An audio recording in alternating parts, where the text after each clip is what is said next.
we enter into one of the most holy and sacred weeks in the Christian calendar, what we now call Holy Week, we want to help you prepare your heart, your mind, and your soul for what is to come on Easter Sunday. Each day leading up to Easter and on Easter Sunday, we are going to be following the traditional church Holy Week calendar and have a reading for each of the days. And today, we are going to be focusing on Holy Monday. As Jesus turned his sights to the cross and he's already entered into Jerusalem, he goes to the temple to worship. Now, granted, when we read this passage of the triumphal entry in Matthew, the triumphal entry passage we read yesterday literally goes directly into what we're talking about today. But in the church's liturgical calendar, we separate it and focus on this specific event on Holy Monday. Also, though, if you check out some other liturgical calendar readings, it also lets us focus on Jesus cursing the fig tree and looking back at the anointing of Jesus' feet by Mary, who was the sister of Lazarus, and Martha with the expensive perfume. But today, we are primarily going to be focusing on Jesus in the temple flipping some tables for two reasons. Number one, this is a passage that a lot of people like to joke with Jesus getting mad, flipping some tables. So when you ask yourself, what would Jesus do? Well, sometimes Jesus would flip some tables. That is one thing people talk about a lot. But we also read in Ephesians 4:26 that we're to be angry and not sin. In this passage, Jesus got very, very angry and he didn't sin. So how did that happen? Let's read this account in Matthew 21, verses 12 through 17.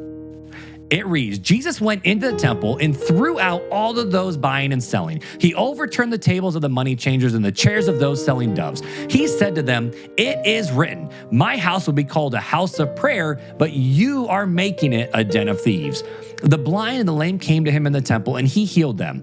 When the chief priests and the scribes saw all the wonders that he did, and the children shouted in the temple, "Hosanna to the Son of David," they were indignant and said to him, "Do you hear what these children are saying?" And Jesus replied, "Yes. Have you never read, you have prepared the praise from the mouths of infants and nursing babies?" Then he left, went out to the city of Bethany, and spent the night there.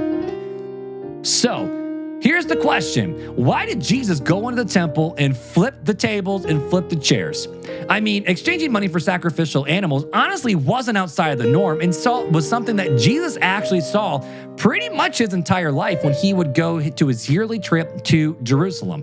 In fact, people during that day would travel from so far away from different parts of Israel and Judah, and maybe even some other places as well. And honestly, bringing animals that far really wasn't that simple. Kind of like how sometimes it's easier just to travel and then buy your food for the week when you arrive at your vacation spot.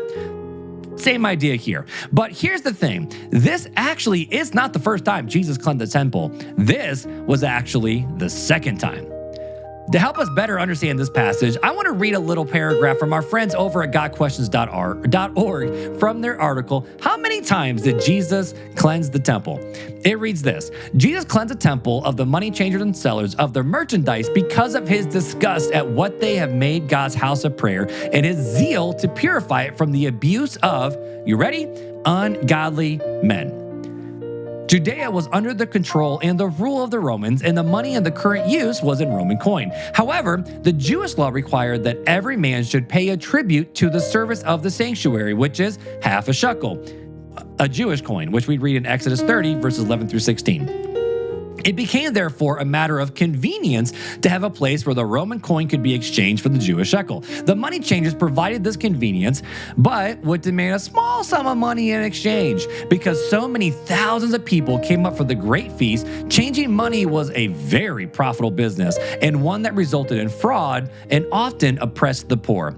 Also, according to the law, 2 doves or pigeons were required to be offered as a sacrifice. Yet it was difficult to bring them from the distant parts of Judea. So, a lucrative business selling the birds sprang up, with the sellers gouging the faithful by charging exorbitant prices. There were other merchants selling cattle and sheep for the temple sacrifices as well. Because of these sellers who preyed on the poor, and because of his passion for the purity of his Father's house, Jesus was filled with righteous indignation. As he overturned the tables of the money changers, he condemned them for having turned God's house of prayer into, what we read, a den of thieves. And he did so, his disciples remembered Psalm 69:9. that reads, "Zeal for your house consume me, and the insult of those who you insult fall on me." Who insult you fall on me. Even though Jesus was prepared to be crucified in just a few days, his heart broke for those who were trying to worship God. But other people saw their opportunity to get rich based off of their worship. Now, this doesn't mean Jesus flipped the tables because they were simply entrepreneurs.